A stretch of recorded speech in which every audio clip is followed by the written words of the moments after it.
This is happiness, to be everything at once. Be unblinded, be unlearned, be unbridled and unburned.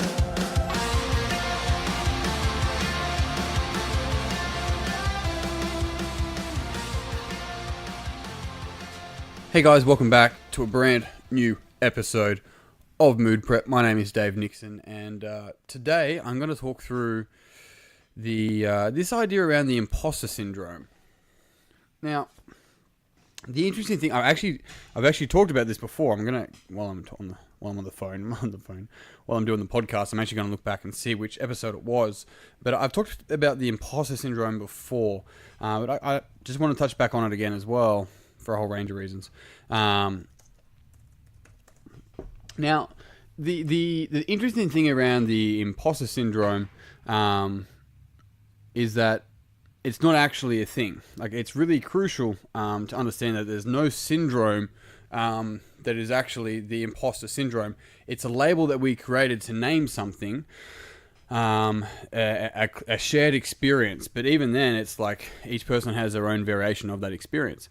And so the interesting thing around it is to go, well, if it's not actually a syndrome, then what is it?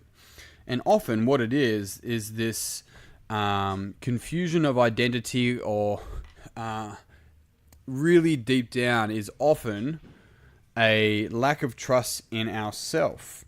I'll get to that in a moment. Now, for you guys and girls who have never heard of the imposter syndrome, what it is this constant overarching or frequent overarching sensation of feeling that at some point in time someone's going to knock on your door and go, hey, my name's Jeremy Smith and we're here to take you down to the office. We've actually figured out that you are a fraud. You're not really a hairdresser. You're not really a YouTube individual or a videographer or whatever you want to call yourself, a creative. You're not really an influencer. You're not really top 10 accountants in Australia. You're not really whatever it is. Time's up, buddy. You found out. Everyone knows. Everyone's talking about it.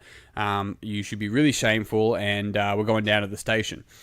There's this sort of overarching sensation variation of that. So, interesting enough, that hasn't really happened to almost anywhere near the amount of people who have had a variation of that thought. Now, I haven't run a poll, I haven't run a test or a study. You can get my point, though. What it often ties down into is simply this lack of trust in ourselves. Now, this could be different for each person, or it will be different, but a variation of that. But at the core of it, it's going, I don't trust that I'm good enough to be able to do this role, do this job, be in this relationship, or whatever it may be, and at some point I'm going to get found out. And what that truly indicates is that at some point along the road, you decided that you weren't worthy or you didn't deserve what it is that you truly want. Now, it's going to be a slight variation of all of that sort of stuff. And there's a big difference between getting coached and coming to that conclusion than it is being told that conclusion on a podcast. But the reality is that at the core of it, it is a variation of, I do not trust myself to deal with reality as it is, and I'll be found out and a laughing stock. Now, if you've ever experienced an imposter syndrome, maybe it's a variation of that. And all I'm asking you here is to bring that forward for you. Because now it's a matter of going, okay, if I recognize that, then what is it that how do I get out of the pattern of thinking that I'm an imposter?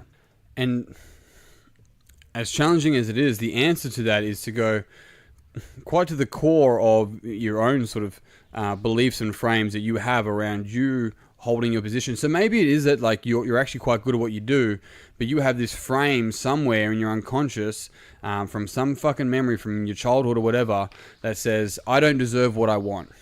And so no matter how good you are at your job, no matter how committed you are at your job, maybe it's not a job, maybe it's a relationship like I said, but no matter how competent you are, there's still this like hovering sensation and thoughts of like, I'm about to get found out, and there's this anxiousness that goes with it, right? This imposter syndrome. And so what ends up happening is that in that space, it shows a easy example of the fact that we're simply just not trusting ourselves. Now, if we were to trust ourselves, what would that be like? Well, chances are that you wouldn't have this second guessing of like, okay, well, somebody else is better positioned for my job and my title.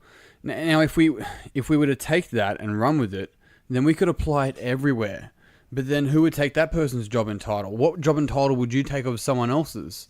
Right? The thing here is that when we turn this back in on ourselves and we actually learn to trust ourselves in the moment, we can relax and take the tension out of our shoulders and simply trust that no matter what happens in this moment, I'm either going to learn or I'm going to succeed. And it's not about positive talking or mindset or optimism. It's simply going that as the universe unfolds, I'm always going to learn something, but it doesn't mean that I'm going to fail necessarily. If somebody was to come to me and go, look, it seems like you're struggling with this position. Do you need some sort of help? And maybe someone won't. Maybe someone come up and be like, you're fucking dumb. You can't do this. And if they're going to be like that, then thank God that you're going to get away from that sort of environment if that's what the outcome is for you. And the same thing in a relationship. Like the reality is that you have the power and you're operating nowhere near your potential. Right? Like, the reality of knowing that just fucking lets go of this need to be the right person and continually gets rid of this static idea, because it's a static fucking idea that there's meant to be some sort of right person for the job or whatever. Like, let go of that. It's not true. It's not real. It's you here now in this moment, in this situation with everything that you have. So fucking give it everything that you have. Whatever that is for you. Just give it everything. And then what's going to happen is over time, that's how you'll etch your mark into this world. You know, you're not meant to already know. You're not meant to already have all these shoulds on you. I should on myself all the time, right? I should do this. I should know that. I should have this. Forget it. What you have right now is exactly what you need in order to get to where you want.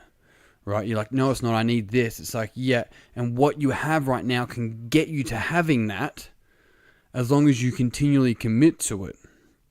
So what is that like? What is that for you? What are the frames you have around commitment, right? What are the frames you have around being, once again, worthy or deserving of a loving relationship, a family? What about a high-paying career? What about holidays? Are you allowed to have rest days? What does it mean you're lazy, right? Someone's going to find you out if you have a rest day because you posted some shit on Instagram and people expect these things of you. This goes back to the whole quote of, I'm not who I think I am. I'm not who you think I am.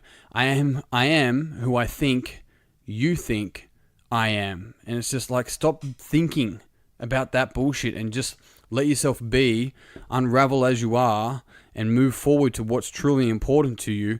And you will never have imposter syndrome because you understand that you are simply a dynamic unfolding process instead of a static image of worthiness or not.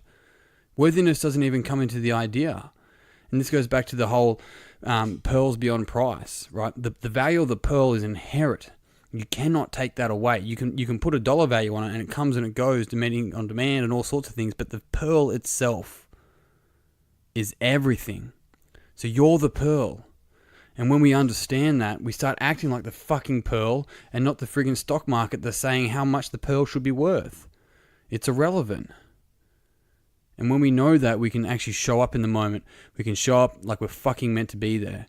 And when we do that, that's when we really start etching towards our potential. And this is the thing. I had the conversation with a good friend today, Matty Cooper, and talking about how selfish he was saying how selfish it was for him pursuing and playing the guitar and doing that kind of shit. And I'm like, it's the most selfless thing you can do because by doing that, you inspire other people to do the same fucking thing, but for them. So this is what I mean when saying like listen to what's true for you and moving towards that. Because if you do that, there's never this this imposter syndrome because you're being you. You're being exactly true to who you are. You know you're not an imposter because here you are as you've always been. And on that note, team, I am out. Thank you very much for tuning in. If you found this podcast beneficial, it would mean the world to me if you'd pass it on to some other people that you think would also find it beneficial. If you haven't already, then jump on Facebook, search Mood Prep Online, and make sure you jump in there to continue the conversation, but also find out about the Mood Prep Intensive that we have until, this is Tuesday, this goes out.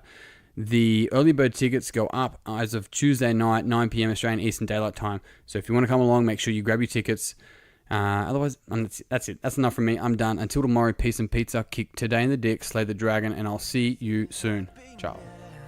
To be everything at